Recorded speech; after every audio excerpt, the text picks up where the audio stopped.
Marcus yelled, slamming the divorce papers onto the kitchen table. "You're being selfish. My mother is dying, and you won't even get tested to see if you're a match." I gripped the counter, trying to stay calm. I never thought my marriage would end like this, over my decision not to donate a kidney to my mother-in-law, Diana. "Marcus, please try to understand," I started, but he cut me off. "Understand what, Julia? That you're letting my mother die because you're too scared? Too selfish?" His face was red with anger. "She welcomed you into this family, and this is how you repay her." "Welcomed me?" I almost laughed. Diana had spent the last 8 years criticizing everything about me, my cooking, my job, even my marriage. But that wasn't why I couldn't donate. "Sign the papers," he demanded. "If you won't help my mother, I want nothing to do with you." My hands shook as I picked up the pen. I could tell him the truth right now, explain why I couldn't donate. But would it even matter? He had already chosen her over me, like always. "Fine," I said quietly, signing my name. "I hope you and Diana will be very happy together." He grabbed the papers and stormed out, slamming the door behind him. As soon as he was gone, I sank to the floor, finally letting the tears fall. My name is Julia Chen, and 3 months ago I was diagnosed with early-stage kidney cancer. The same day Diana found out she needed a transplant, I was scheduling my own surgery to remove a tumor. I hadn't told anyone, not even Marcus. We had been trying for a baby, and I knew the news would crush him. I planned to tell him after surgery, once I had more answers. But then Diana got sick, and suddenly, everything was about her. At Sunday dinner a few weeks ago, Diana had smiled sweetly. "Julia, dear, you're young and healthy. Surely you'd be willing to help your mother-in-law?" Marcus had immediately agreed. "Of course she will, Mom. Julia knows how important family is." I nearly choked on my wine. Family? Diana had done everything she could to ruin our marriage. She even tried to set Marcus up with someone else last Christmas, right in front of me. Now, sitting on my kitchen floor, I picked up my phone and called my doctor. "Hi, this is Julia Mitchell. Can we move my surgery up? My circumstances have changed." The next few days were a blur of packing and making arrangements. I took a leave from work, telling everyone it was for elective surgery. Marcus didn't come home. He was probably at his mother's, letting her turn him against me. His sister Emma, the only person in his family who had ever been kind to me, called me in tears. "Julia, please reconsider. Mom is getting worse, and Marcus is falling apart. Just get tested. Maybe you won't even be a match." I gripped the phone. "Emma, I can't. I'm sorry, but there are things you don't know." She hesitated. "What things?" "Julia, whatever Mom has done. It's not about her," I said. I can't. Please trust me." There was a long pause. "You're hiding something," she said softly. "I can hear it in your voice." I ended the call before I broke down. Emma had always defended me, but this was my health, my choice. I didn't owe anyone an explanation. The night before my surgery, Marcus showed up. He looked awful, unshaven, exhausted. "Mom's doctor says she has maybe 6 months without a transplant," he said. "This is her last chance, Julia. How can you be so heartless?" I stood in the doorway, not letting him in. "I'm not heartless, Marcus. I literally can't donate. Can't or won't," he snapped. "Forget it. I just came to get the rest of my things. The divorce will be final in 3 months. As he walked past me, I caught the scent of his mother's perfume on his shirt. Of course, he'd been staying with her, letting her comfort him over his selfish wife. Part of me wanted to tell him everything about the cancer, the surgery, the fear I had been carrying alone. But the words wouldn't come. Let him think I was selfish. Let him leave. At least then, I wouldn't have to watch him put his mother first while I fought my own battle. My surgery was scheduled for tomorrow morning. The doctor was hopeful, but there were no guarantees. I would face this alone, just like I had faced everything else since Diana came into our lives. As Marcus carried boxes to his car, I wondered if he even noticed I was gone.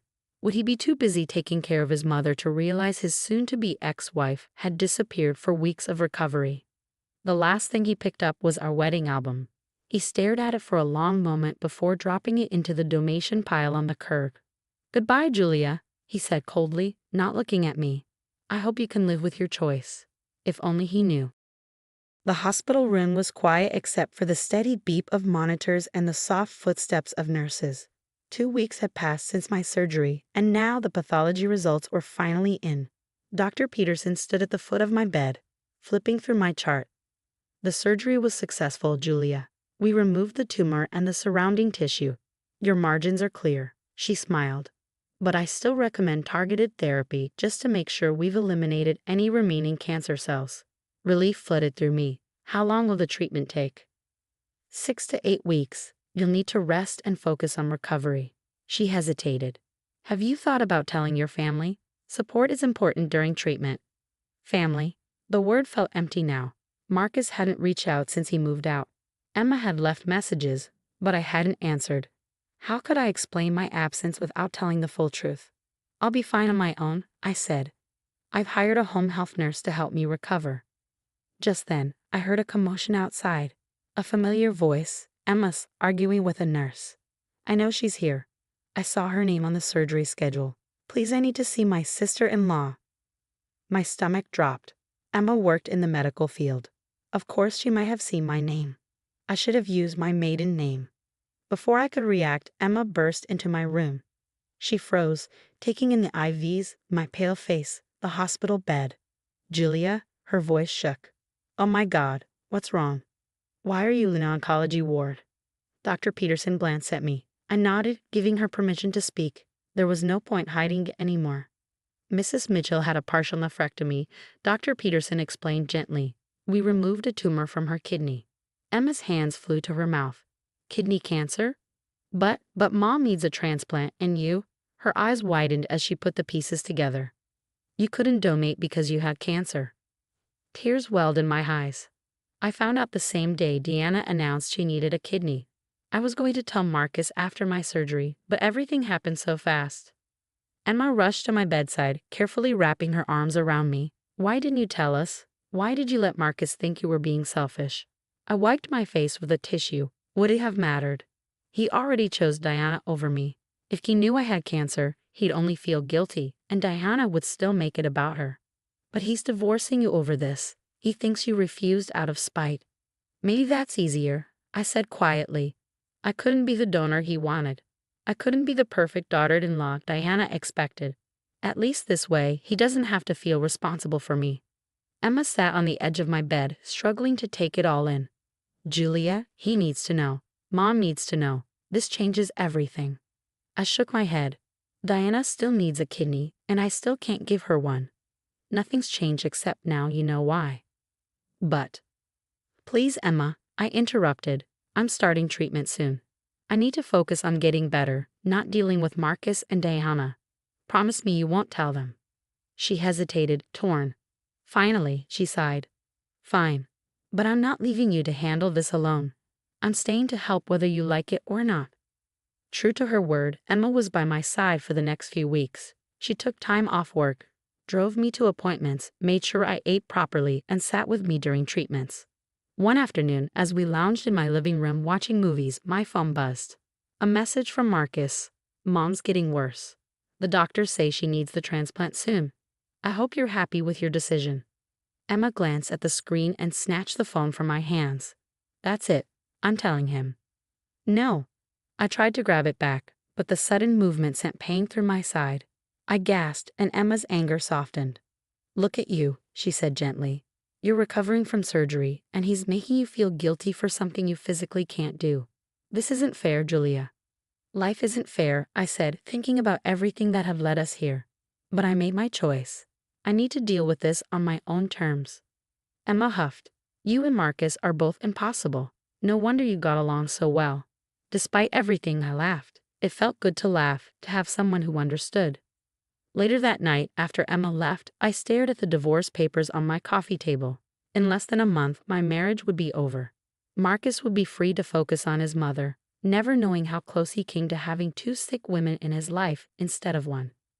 I touched my healing incision, thinking about the road ahead.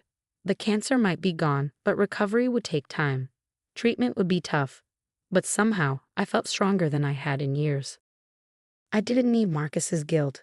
I didn't need Diana's manipulation. I had Emma, my own resilience, and a future that, while uncertain, was still mine to face. The truth would come out eventually. Secrets like this always did. But when it did, I'd be ready. The truth came out sooner than I expected. 6 weeks into my treatment, I ran into Marcus at the hospital. I was leaving my oncologist's office when I saw him step out of the elevator, looking down at his phone. He walked right past me at first, then stopped suddenly and turned around. His eyes widened. "Julia?" I froze. I knew I looked different, thinner, paler, my hair not as full. I wore a loose sweater to hide the port in my chest, but there was no hiding the signs of illness. "What are you? Why are you here?" His gaze flicked to the sign. "Oncology department." His face went pale. Before I could answer, Dr. Peterson stepped out of her office. "Julia, don't forget your scan is at 9 a.m. tomorrow. We'll review the results next week to see how your treatment is working." Marcus took a step back like someone had hit him. "Treatment? Julia, what's going on?" "I should go," I said, trying to walk past him. He gently caught my arm. "Please, I need to understand." I looked at his hand, remembering how easily he let me go before. "Now you want to understand? Not when you were divorcing me or calling me selfish." His voice was shaky. "Emma told Mom everything yesterday about your cancer, your surgery, why you couldn't donate. I came here today because I needed to see if it was true." So Emma had told them. I should have known she wouldn't keep it a secret forever. "Well, now you know," I said. "You can go back to Diana with a clear conscience." "Julia, wait." His eyes were full of tears. "Why didn't you tell me? I'm your husband." "Soon-to-be ex-husband," I corrected. "And I didn't tell you because you already made your choice. You chose Diana. Like always." He ran a hand through his hair, something he always did when he was overwhelmed. "I didn't know. All this time, I thought you were being selfish, but you were actually fighting cancer alone." "Not alone," I said. "Emma has been helping me." He let out a bitter laugh. "Emma knew before I did. Your own husband. You gave up the right to know when you threw away our marriage over a kidney I couldn't give," I said firmly. "Now, if you'll excuse me, I need to rest before my scan." I walked away, leaving him standing there. But this time, I was the one choosing to leave. The next week brought changes I never expected. Diana was the first to reach out. She sent me a letter, written in her neat but shaky handwriting. "Dear Julia, I owe you an apology, not just for demanding your kidney, but for how I've treated you all these years. Learning about your cancer made me realize how selfish I've been. I found another possible donor, so please focus on your recovery. You don't need to carry any guilt or pressure from us. With regret, Diana." Emma later confirmed it. "She actually cried, Julia," she said, shaking her head. I've never seen her cry before. Meanwhile, Marcus stopped sending angry texts about Diana's health. Instead, he sent one short message. "I'm sorry. Please let me make this right." I didn't reply. I had 3 more weeks of treatment left, and my health came first. But Marcus didn't give up. He started showing up at my treatment sessions, just sitting quietly in the waiting room. He never forced a conversation. He just waited, in case I wanted to talk. After my last treatment, he was there again. This time, I was too exhausted to ignore him. "Why are you here, Marcus?" He met my eyes. "Because this is where I should have been all along." His voice was soft. "I failed you, Julia. I failed our marriage. I was so focused on Mom that I didn't see you needed me too." I sighed and sat down beside him. "It's not just about the cancer. It's about how you've always put Diana first. How I always felt like I had to handle everything alone." He nodded, his eyes full of regret. "I know. Mom and I had a long talk after Emma told us everything. She admitted how she treated you, how she manipulated me. She's even getting counseling. Not that it excuses what I did. No, it doesn't." "I'm not asking for forgiveness," he said quietly. "I just want to be here for you now, in whatever way you'll let me. Even if it's just as a friend." I looked at him properly for the first time in months. He seemed different, quieter, more present than he had been in years. "I have a scan next week," I said finally. "They'll tell me if the treatment worked." He waited, saying nothing. "You can come if you want," I said, "but just to the waiting room." His smile was small but sincere. "Thank you. That's more than I deserve." As I left the hospital that day, I felt lighter. Not because I'd forgiven Marcus. That would take time. Maybe it would never happen. But I had finally put myself first. The future was still uncertain. My marriage might be over, or it might heal. Diana might change, or she might not.